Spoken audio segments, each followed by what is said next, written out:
sou o Mário Vilas Boas e esse é mais um vídeo do meu canal.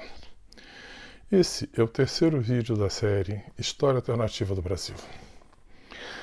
No primeiro vídeo, no primeiro episódio, a gente viu o Dom Pedro fazer a independência. Em seguida, houve uma revolta popular. Essa revolta foi apoiada pelos militares. Os militares depois tomaram o poder, fizeram um Conselho da República e decidiram entre eles escolher Bento Gonçalves para ser o primeiro presidente do Brasil. Bento Gonçalves anexou Angola, em seguida anexou o Uruguai a partir de um conflito com a Argentina e, depois de resolvidas essas questões, fez um acordo com os Estados Unidos para transferir tecnologia da industrialização em troca da exportação de minério de ferro. A industrialização começou a construção de ferrovias e, em seguida, começou a haver a expansão das ferrovias. Na África, o Brasil, que já tinha Angola, começou a fazer o que os bandeirantes faziam na América, expandir, fundando vilas e usar o mercado de escravos como sendo o grande motor da economia de Angola. Em seguida, foi eleito José Bonifácio, que a grande contribuição foi a criação de faculdade de engenharia para criar uma mão de obra especializada nacional para produzir não apenas material para construção de ferrovias e vagões e locomotivas, mas também para construir as estradas de ferro. E com isso houve uma grande expansão nas estradas de ferro. O Brasil começou a aprender a produzir as estradas de ferro cada vez mais rápido e produzir máquinas cada vez mais sofisticadas com o polo metalúrgico. Isso foi a grande expansão das ferrovias, inclusive começou a ser construídas também ferrovias na África, na parte africana do território brasileiro. Depois, o próximo presidente foi Lima e Silva, que era um militar, e por ser militar começar a subir uma tensão entre Brasil e Inglaterra, fez um grande plano de defesa, a construção de várias bases militares em pontos estratégicos para a defesa do Brasil. E, em seguida, continuou a expansão das ferrovias e, em 1844, ele trouxe o telégrafo para o Brasil e começou a produzir e instalar telégrafo. E a construção, a interligação por telégrafo passou a ter grande prioridade no Brasil. E, por fim, em 1846, é eleito Costa Carvalho, que vai começar o seu mandato agora nesse vídeo. Mas nós vamos fazer um pouco diferente, uma dinâmica um pouco diferente. Quem vai apresentar o governo Costa Carvalho não sou eu, vai ser o próprio Costa Carvalho. Manda ver aí, Carvalho. A prioridade máxima de meu governo foi a de conectar o máximo possível de cidades à rede de telégrafo. O presidente Lima e Silva, meu antecessor, iniciou um trabalho de instalar linhas de telégrafo seguindo o curso das ferrovias. Mas apenas uma pequena fração das ferrovias tinha linhas de telégrafo acopladas e todas elas próximas da capital ou do polo metalúrgico de Belo Horizonte. Meu objetivo era levar isso para todo o Brasil. Este mapa mostra as estradas de ferro que existiam no início do meu mandato. Em preto as estradas construídas pelo governo federal e em vermelho as construídas pelos estados. Meu primeiro objetivo era não apenas construir telégrafos em todas as linhas férreas, mas também conectar a rede do sul com a do norte, basicamente com Belém. Meu segundo objetivo era de expandir a rede de telégrafo para cidades não ligadas a ferrovias. Meu terceiro objetivo era levar o telégrafo para o território brasileiro na África. Isso é mais difícil do que parece à primeira vista, pois nas regiões selvagens da África havia animais como girafas e elefantes e os postes telegráficos usados na América do Sul não eram adequados a ambientes com esses animais. Os postes teriam que ser muito mais altos e muito mais resistentes, o que tornaria a instalação muito cara. O quarto e mais ambicioso de meus objetivos era encontrar uma forma de conectar a rede telegráfica da África com a da América do Sul, passando um cabo telegráfico através do Oceano Atlântico. Isso envolveria o desenvolvimento de uma tecnologia nova. pedia aos empresários brasileiros, em particular ao Grupo Mauá, que tentassem desenvolver, assegurando que se eles apresentassem uma tecnologia viável para isso, o governo brasileiro contrataria a empresa que conseguisse para instalar esse cabo. Por fim, instituiu uma ordem que cada nova ferrovia na América do Sul só poderia ser construída se junto com ela fosse construída também uma rede telegráfica com o mesmo traçado. Na África, a ordem passaria a valer assim que fosse desenvolvida uma tecnologia para a rede telegráfica acompanhando o traçado da ferrovia que pudesse ser instalada em ambiente com os animais selvagens da África. Paralelamente a isso, tive também que lidar com a questão do Pirara. Para quem não sabe, é essa região do mapa marcada em cinza. Na ocasião do meu governo, toda ela pertencia ao Brasil, mas a Inglaterra a reivindicava como parte do território da Guiana Inglesa.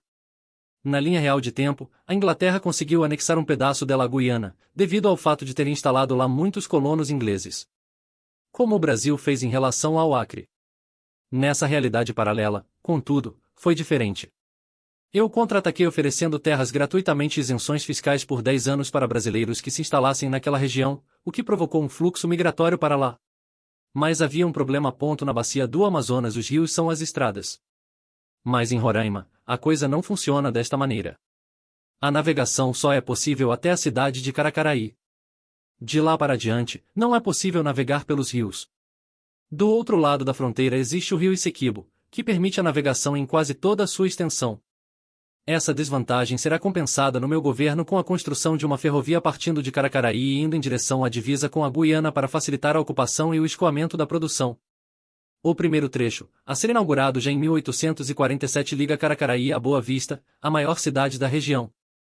De resto, além de investir pesadamente na construção de linhas de telégrafo onde já havia ferrovia, investi em aproximar a linha estadual do Pará com o resto da rede ferroviária. Para isso, construiu uma ferrovia conectando a ferrovia estadual do Pará à cidade de Alcântara, no Maranhão. A ferrovia não foi até São Luís porque esta cidade fica numa ilha. Contudo, o Grupo Mauá instalou um cabo de telégrafo experimental, revestido de borracha que podia ser colocado dentro d'água até uma profundidade de cerca de 100 metros e funcionava neste ambiente já que a borracha o isolava da água. O experimento foi um sucesso e, assim, a cidade de São Luís tornou-se a primeira cidade sem ser servida por ferrovia a ser interligada à rede telegráfica. As bases navais de Belém e São Luís passaram a poder enviar mensagens instantâneas uma a outra. Em 1848, o Grupo Mauá criou uma grande fábrica de cabos de telégrafo emborrachados, diante do sucesso do Cabo de São Luís. Subitamente passou a haver uma grande demanda por látex de seringueira, dando início ao ciclo da borracha. Usando a tecnologia do cabo revestido de borracha, o Grupo Mauá criou um trilho com cabo de telégrafo acoplado, o que permite construir ferrovia acoplada ao telégrafo sem a necessidade dos caros postes telegráficos. Uma ferrovia de Boa Vista a Bonfim foi construída com esta tecnologia mostrando sua viabilidade. Um cabo telegráfico subaquático foi instalado contornando a ilha de Marajó conectando Belém a Macapá bem como alguns vilarejos costeiros da ilha de Marajó entre essas duas cidades. Os trilhos associados a cabos emborrachados mostraram-se mais práticos e baratos do que os postes telegráficos. Assim, as ferrovias que ainda não tinham linhas telegráficas tradicionais instaladas, passaram a instalar cabos emborrachados junto aos trilhos. Além disso, essa tecnologia possibilitou instalar o telégrafo nas ferrovias barizeiras em território africano, sem risco de serem destruídos por girafas ou rinocerontes. Assim, milhares de quilômetros desses cabos foram exportados para a África para poder interligar as cidades africanas com telégrafo, aumentando ainda mais a demanda por borracha de seringueira. Iniciou-se assim o ciclo da borracha, 40 anos antes de seu início na linha de tempo real. Em 1849 o cultivo de seringueira começou também a ser praticado em fazendas do Vale do Congo, mas ainda se passariam cerca de 10 anos até que os seringais africanos entrassem em produção regular. No norte do país, levei a ferrovia até a fronteira com a Guiana. Mais para o sul, usando a tecnologia dos cabos telegráficos subaquáticos interliguei a cidade de São Luís com Parnaíba, a capital do Piauí, interligando ainda algumas cidades costeiras entre as duas. Em 1850 levei a ferrovia de Natal até a cidade de Macau, no Rio Grande do Norte. Paralelamente, o cabo subaquático costeiro foi expandido para além da capital do Piauí até Macau, que já estava conectada por ferrovia e telégrafo até Recife. Em mais 2 anos estaria terminada a ligação com a capital. Para o sul, o telégrafo já conectava a capital a Curitiba e avançava rapidamente para o sul. Após vários testes e trabalhos de pesquisa, o Grupo Mauá desenvolveu um cabo subaquático para grandes profundidades, com o intuito de ser usado para atravessar o oceano. Como primeira instalação de teste, foi instalado um cabo ligando Touros, no Rio Grande do Norte a Fernando de Noronha. O teste foi um sucesso que fez com que mais cabo transoceânico fosse produzido para projetos mais ousados. Nesse ano também, usando a técnica de cabos de telégrafo acompanhando a linha da costa, foi instalado pela primeira vez um cabo no leito de um rio, conectando as cidades ribeirinhas. A experiência pioneira aconteceu no Rio Parnaíba, entre os estados do Maranhão e do Piauí. E nesse ano, fui Olha eu reeleito. aqui de novo. Em 1951 o Grupo Mauá consegue concessão de mineração de ferro em Lumbala, com isso inicia a mineração e instala também um polo metalúrgico equivalente ao instalado em Minas Gerais. Moderniza também os portos para exportar minério de ferro. A rápida expansão do Brasil na África gera atrito com França e, principalmente, com a Inglaterra. Neste ano todas as ferrovias brasileiras na África já têm cabos de telégrafo e, assim, as cidades servidas por ferrovias estão interligadas por telégrafo. Em 1852 o Brasil conecta, com seu novo cabo telegráfico transoceânico, a base da Ilha da Trindade à cidade de Vitória. Nesse ano também o estado do Piauí mudou sua capital para a recém-construída Teresina. Isso também aconteceu nesse mesmo ano na nossa linha do tempo real. Mas na linha alternativa, Teresina já nasceu interligada na rede de telégrafo. Nesse ano também, a rede de telégrafo da capital se conectou com a do Nordeste, que já se conectava com Belém. No sul, já ultrapassava Porto Alegre e rumava rapidamente para Montevidéu. Alguns estados começam a instalar linhas de telégrafo em rios, conectando as cidades ribeirinhas. Em segredo, iniciei a instalação do cabo transoceânico que conectaria a rede telegráfica da Ilha da Trindade a Benguela, na África. Isso permitiria a comunicação telegráfica entre dois continentes distintos, algo revolucionário para padrões da época. Por isso mesmo, a Inglaterra não desejava que o Brasil concluísse a obra, daí o segredo. Mas uma obra grandiosa como essa levaria 3 anos para ser concluída. O poderio naval do Brasil no Atlântico Sul aumenta a tensão com a Inglaterra. Intensifica-se a migração para a região amazônica em busca de seriga e de terras baratas próximo à fronteira com a Guiana. Em 1854 as linhas de telégrafo estaduais nos vales dos rios se expandem. E a rede federal de telégrafo se conecta a Montevidéu. Com isso, todo o território brasileiro na América que estava interligado por ferrovia, está também interligado por telégrafo. Aumenta a imigração para o norte em busca de terras baratas e de borracha. Na África o Grupo Mauá inaugura um estaleiro em Kinshasa com o objetivo de construir grandes barcos para navegação no rio Congo, já que eles não conseguem ir do oceano navegando até lá. Em Moçambique cresce o movimento que reivindica a anexação ao Brasil. A tensão com a Inglaterra sobe à medida que o Brasil se expande na África e povoa a fronteira com a Guiana. Como última obra de meu governo, inaugurei a ferrovia ligando a nova capital do Piauí a Alcântara e, assim, ao ramal ferroviário do Norte. 1854 foi ano de eleição presidencial. Eu, que já tinha sido eleito 2 vezes, não pude concorrer. Quem se elegeu então foi o Irineu Evangelista, que na linha do tempo real é conhecido como Barão ou Visconde de Mauá. Vai que é tua, Irineu. Valeu, Carvalho. Tô na área agora. Na linha do tempo real fui um pioneiro na implantação da metalurgia, da máquina a vapor e muitas outras novidades no Brasil. Nessa realidade paralela, fui pioneiro na construção naval, mas nessas outras coisas, outros chegaram antes de mim. Meu espírito pioneiro fez-me mudar para a África, onde ainda não havia essas coisas, para que pudesse ser pioneiro por lá. Apesar de meu império econômico ter começado na América, foi na África que ele se agigantou e se tornou uma potência econômica. Por isso e por meu amor por meu novo lar, fiquei conhecido como presidente africano, embora tivesse nascido no Rio Grande do Sul. Quando se fala sobre a minha biografia raramente é mencionado que sempre fui um abolicionista convicto. Nessa linha de tempo alternativa eu também tinha essa característica que ficou ainda mais exacerbada pelo fato do Brasil já estar na era industrial. Inclusive no lado africano, onde pude ver de perto o sofrimento dos familiares dos capturados para serem vendidos nos mercados de escravos. Por isso fiz da minha campanha um plebiscito sobre a abolição da escravatura. Quem votou em mim votou sim à abolição. Mas chega de falar de mim. Vamos falar de meu governo agora. Como eu ganhei, meu primeiro ato foi abolir a escravatura no Brasil. O comércio de escravos já não era mais a atividade econômica principal do Brasil africano, mas a mão de obra escrava ainda era utilizada, sobretudo na agricultura e na mineração. Contudo, a crescente industrialização, inclusive nesses ramos da economia, fazia com que a importância da mão de obra escrava diminuísse. Por isso, o impacto econômico da abolição não foi muito grande. Mas o impacto social e político foi enorme. Na África, o Brasil passou a ser uma zona livre de escravidão, o que fez com que muitos africanos fugindo da escravidão se refugiassem em solo brasileiro. Aldeias inteiras próximas aos limites do Brasil, com medo de serem escravizadas, passaram a pedir incorporação ao território brasileiro. Aldeias que atacavam o solo brasileiro para capturar escravos eram atacadas pelo exército brasileiro e incorporadas ao Brasil. Isso aumentou a influência do Brasil na África, o que fez aumentar ainda mais o atrito com a Inglaterra.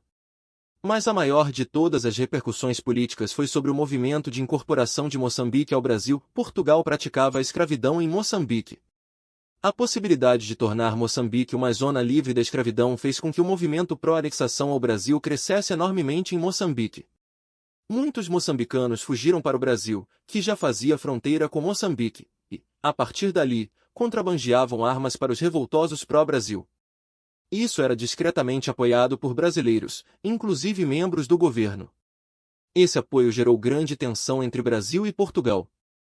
A presença brasileira no Atlântico Sul era avassaladora, o que incomodava profundamente a Inglaterra. No mapa são mostradas as posições das bases navais brasileiras. O mapa sugere que o Brasil tem praticamente domínio total sobre a região. Mas não é assim. Duas ilhas altamente estratégicas, Ascensão e Santa Helena, embora tenham sido descobertas pelos portugueses, foram ocupadas pela Inglaterra e estão sob seu domínio. Pensando nisso e ante a possibilidade de conflito militar com a Inglaterra, o cabo transoceânico ligando a Ilha da Trindade à África, inaugurado em 1855, foi instalado de forma a passar próximo à ilha de Santa Helena. Secretamente, o Brasil instalou numa região de águas rasas próxima àquela ilha, uma derivação do cabo principal de forma que pudesse ser pescada posteriormente para, caso o Brasil tomasse aquela ilha, pudesse rapidamente ser interligada à rede de telégrafo brasileira. A própria instalação do cabo foi feita em sigilo. Mas o serviço secreto inglês conseguiu descobrir que o Brasil o estava instalando poucos dias antes da conclusão da instalação. Isso gerou mais um aumento na tensão entre os dois países, mas o cabo foi inaugurado apesar das ameaças inglesas. Em 1855 foi terminada a obra de instalação do cabo transoceânico ligando a Ilha da Trindade a Namibe, Angola. A situação das bases brasileiras no Atlântico Sul ficou assim. Diante da crescente tensão com a Inglaterra e a possibilidade de conflito militar que inevitavelmente chegaria à divisa do Brasil com a Guiana Inglesa, mandei instalar, em regime de urgência, um cabo telegráfico ligando Manaus a Caracaraí, para que as unidades militares naquela fronteira pudessem se comunicar rapidamente com os centros de comando. Estados também ampliam a rede telegráfica nos vales dos grandes rios. Além da divisa com a Guiana, o litoral do Ceará é também uma região vulnerável a um ataque. Em que pese a presença da Marinha Brasileira na região, a mobilidade em terra era pequena, pois não havia ferrovias ou grandes rios que deem acesso à região. Assim, foram iniciadas as construções de ferrovias de Teresina e de Macau, no Rio Grande do Norte em direção à Fortaleza, com o intuito de suprir essa deficiência. Na África, imaginando um possível conflito na fronteira com Moçambique, comecei a construir uma estrada ligando a parte oeste, mais industrializada, com a região onde o conflito poderia ocorrer. Em 1856 o conflito finalmente começou. Um incidente de contrabando de armas para os rebeldes moçambicanos próximo à fronteira com o Brasil foi o estopim da guerra. Portugal acusou o Brasil de violar seu território em Moçambique e declarou guerra ao Brasil. A Inglaterra, que só buscava um pretexto para atacar o Brasil, valeu-se de um antigo tratado de mútua defesa assinado com Portugal para sair em sua defesa e entrar na guerra contra o Brasil. Assim iniciou-se a Guerra de Moçambique. É importante frisar que essa guerra é inteiramente ficcional. Não é baseada em nenhum fato histórico da linha do tempo real. Portugal e Inglaterra sabiam que, embora em conjunto tivessem um exército e, principalmente, uma marinha mais poderosa que os equivalentes brasileiros, a infraestrutura de transporte e comunicação criada pelo Brasil jogaria a seu favor. Contudo, subestimaram de forma desastrosa, para eles, o tamanho da vantagem que isto traria a seu inimigo. Eu, ao contrário, sempre considerei que essa infraestrutura seria o que viraria os ventos da guerra em favor do Brasil. Por isso, destinei quase metade do orçamento de defesa para a expansão dessa infraestrutura no sentido de melhorar a mobilidade na zona de guerra e o acesso a ela, bem como de proporcionar uma comunicação rápida da zona de guerra com os centros de comando e de abastecimento. O Brasil já tinha, nessa linha alternativa de tempo, criado seus batalhões de selva, não apenas no Amazonas mas também na África. Embora esses batalhões não tivessem treinamento ou armamento da mesma qualidade que os portugueses e principalmente os ingleses, eles eram muito numerosos e também fizeram diferença. Para entender a guerra na África é necessário ver o mapa da divisão do continente entre os países europeus. Esse mapa é o resultado da divisão feita pela Conferência de Berlim em 1884, na linha de tempo real. É claro que este episódio aconteceu 30 anos antes disso, mas os interesses já estavam desenhados. Os territórios em roxo claro pertenciam a Portugal. Em amarelo a Bélgica, em cor salmão a Inglaterra, em azul a França e em verde claro a Alemanha. Outros países entraram na divisão, mas não vêm ao caso. Na nossa linha de tempo alternativa, porém, o mapa estava assim.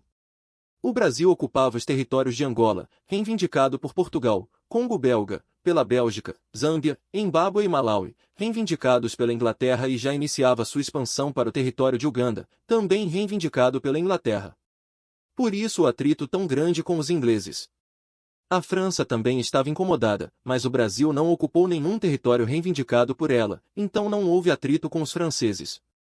Para evitar que o conflito se expandisse, o Brasil fez um acordo com a França e outro com a Alemanha traçando as fronteiras dos territórios reivindicados por esses países e comprometendo-se a não tentar anexar nenhuma parte desses territórios. Em troca, esses países não permitiriam tropas inglesas ou portuguesas neles. O Brasil tentou ainda chamar os Estados Unidos e a Argentina para entrar na guerra a seu lado. No caso da Argentina, seria uma oportunidade dela retomar as Ilhas Malvinas. Mas o máximo que o Brasil conseguiu foi o compromisso dos Estados Unidos de fornecer todo o material militar que o Brasil quisesse comprar daquele país, em especial navios de guerra. E ele aceitaria o pagamento em cabos de telégrafo emborrachados, que fizeram muito sucesso naquele país. No nordeste do território brasileiro na África, o Brasil fazia divisa com áreas reivindicadas pela Inglaterra. Na ocasião, a área era muito pouco povoada por ingleses. Ainda assim, o Brasil a considerava zona de guerra. A zona mais quente da guerra seria a fronteira do Brasil com a África do Sul e com o sul de Moçambique, pois era onde o outro lado tinha maior quantidade de tropas bem treinadas e também de armamento. Do lado brasileiro, ao contrário, a presença brasileira era incipiente e a infraestrutura praticamente inexistente. Assim, na África, a prioridade máxima do meu governo era levar um acesso ferroviário rapidamente para essa região e também o telégrafo. A estrada de rodagem estava concluída até Lusaka, capital da Zâmbia que, nessa linha paralela de tempo não era um país, mas um estado brasileiro. Mas não era o bastante. Por isso, eu aloquei 4 equipes de engenharia para que isso se transformasse rapidamente numa ferrovia que fosse até Harare, capital do estado do Zimbábue. A primeira construiu uma ferrovia partindo da extremidade do ramal ferroviário já pronto do lado oeste para Lusaka, no leito da estrada de rodagem já construída. A segunda construiu a ferrovia no sentido inverso, partindo de Lusaka na direção oeste, também no leito da mesma estrada. A terceira construiu uma ferrovia partindo de Lusaka na direção de Chirundu, à margem do rio Zambeze. Como essa era mais curta, a mesma equipe abriu a estrada e colocou os trilhos. E ainda dobrou o tempo para iniciar a construção de um porto para cargas pesadas no rio Zambeze, na região de Chirundu. Finalmente, a quarta equipe construiu uma estrada de Lusaka a Luanva, na divisa com Moçambique. No norte, onde também havia uma zona de guerra, a ferrovia para Kampala continuava progredindo. Além disso, decidi instalar cabos telegráficos no leito do rio Congo, como havia feito nos leitos dos grandes rios da América. Mas instalar cabos nos leitos dos grandes rios na África envolve desafios que não existem nas Américas: os hipopótamos. Pouca gente sabe, mas hipopótamos selvagens são extremamente agressivos, e embora sejam vegetarianos, matam mais gente na África do que animais como leões e crocodilos. Instalar cabos nos rios significa ter que enfrentar esses monstros e ainda usar cabos que resistam a seus ataques. Felizmente, os cabos transoceânicos se revelaram suficientemente resistentes para suportar um hipopótamo raivoso. Porém, instalar esses cabos é muito mais demorado e caro do que os cabos normais, usados na América. Por esse motivo, em muitos casos para conectar cidades ribeirinhas ao telégrafo na África saía mais barato construir uma ferrovia com cabo acoplado aos trilhos do que lançar cabos nos rios. Mas esse não era o caso do rio Congo e das cidades às suas margens. Decidi instalar o cabo, mesmo sabendo que demoraria muito mais do que os equivalentes do outro lado do oceano. A propósito disto, diante da dificuldade de transportar mercadoria através do oceano por causa da guerra e devido ao crescimento dos seringais africanos, criei uma fábrica de cabos emborrachados em Kinshasa. A produção de látex de seringa ainda era pequena devido à pouca idade dos seringais, mas aumentaria nos anos seguintes, inclusive devido ao fato de que mais fazendeiros da África decidiram dedicar-se ao cultivo da seringueira. Enquanto a infraestrutura era construída, os ingleses e portugueses atacavam o sudeste do território brasileiro na África que, por falta de uma infraestrutura para levar armas e equipamentos, sucumbia à superioridade tecnológica dos portugueses e ingleses que avançavam em direção a Harare, capital do estado de Zimbábue. A Batalha do Atlântico foi a primeira que evidenciou o tamanho da vantagem que o Brasil possuía ao ter um sistema de comunicação instantânea entre dois continentes. Ingleses e portugueses demoraram a informar suas bases militares distantes sobre o início da guerra. As brasileiras souberam poucas horas depois do governo ser informado. As bases inglesas e portuguesas nas ilhas do Atlântico, embora soubessem sobre o aumento de tensão entre os países, não sabiam que a guerra já havia começado, enquanto todas as bases navais brasileiras já sabiam, graças ao telégrafo. Numa ação coordenada em dois continentes, o Brasil reuniu esquadras do Atlântico Sul do lado americano na base de Trindade, as do lado africano, na base de Namibe. Reunidas as esquadras, os dois lados atacaram ao mesmo tempo a ilha de Santa Helena, que sucumbiu rapidamente a este ataque massivo. A derivação deixada próximo àquela ilha foi recuperada e rapidamente a ilha se ligou ao sistema de telégrafo brasileiro. Após separar navios avariados e enviá-los para reparos, os restantes se dirigiram à Ascensão juntamente com a Armada de Recife, contactada pelo telégrafo recém-instalado na ilha para outro ataque surpresa. Antes mesmo do ataque acontecer, um navio especializado para esse fim começou a lançar um cabo de telégrafo transoceânico para ligar Santa Helena à Ascensão. A Ascensão foi rapidamente dominada pelo ataque surpresa e imediatamente outro navio lançador de cabo iniciou o trabalho de lançar um cabo transoceânico daquela ilha em direção a Santa Helena. Os dois navios se encontraram no meio das duas ilhas e conseguiram lançar 900 quilômetros de cabo transoceânico em 4 meses, um recorde até aquela data. Com essas duas ilhas mais as bases nos dois lados do Atlântico, o Brasil passou a ter controle quase absoluto sobre a navegação no Atlântico Sul e fechou a passagem a navios ingleses e portugueses. Animado com a vitória e querendo aproveitar-se do elemento surpresa, o Brasil atacou com sua esquadra as ilhas de São Tomé, Príncipe e Fernão Pó, conquistando sem dificuldade essas ilhas no litoral da África.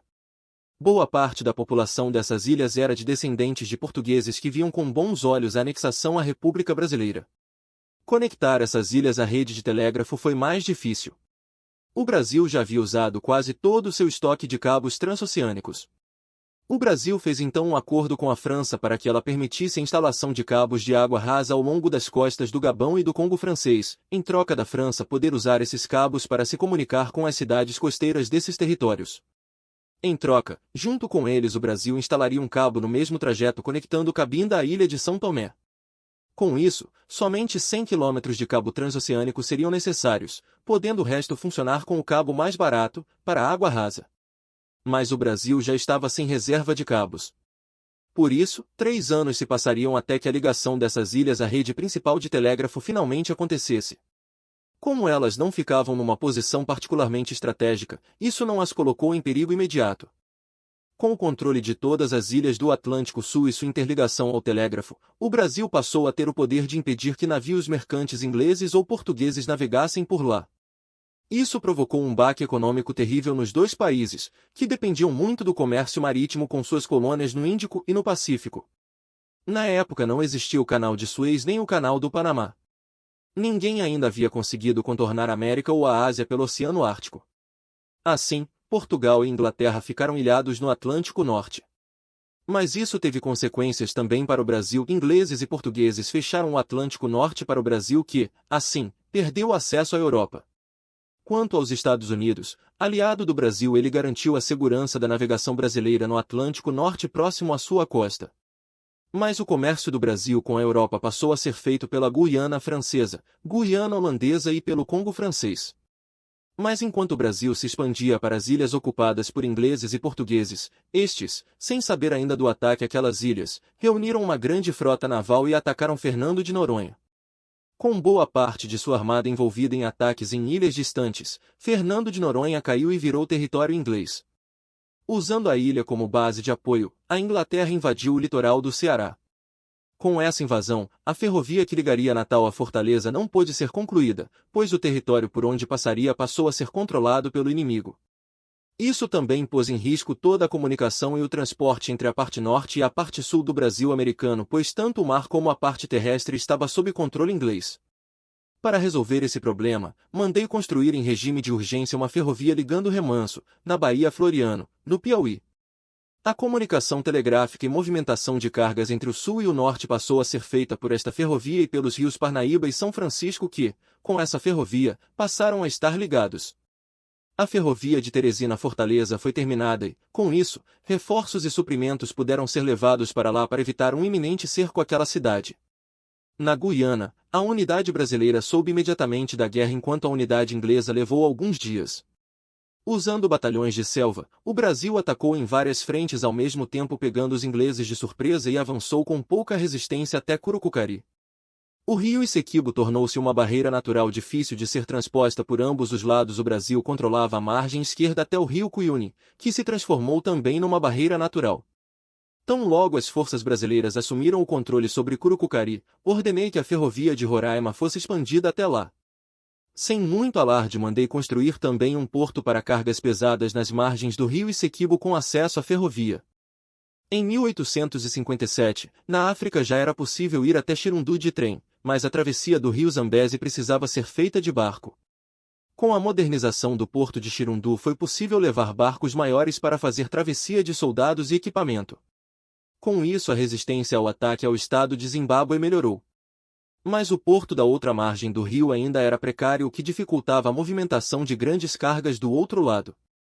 Assim, finalizada a modernização do porto de Xirundu, iniciou-se a modernização do porto da outra margem.